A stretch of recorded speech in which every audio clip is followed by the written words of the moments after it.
সারা মাসে ডিউটি করে পাইরে কিছু টাকা, দোকান বিলার বাড়ি ভাড়ায় পকেট দেখি ফাঁকা। এত কষ্ট করি তবু সুখ তো মিলে না, বেতন বাড়ে না শ্রমিকের কষ্ট বুঝে না।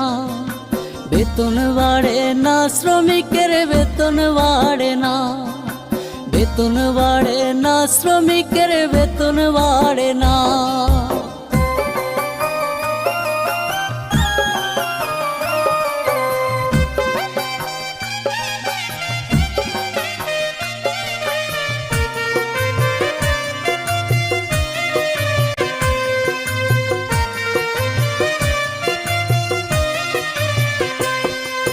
মায়ে বলে কেমন আছো ওরে আমার খোকা,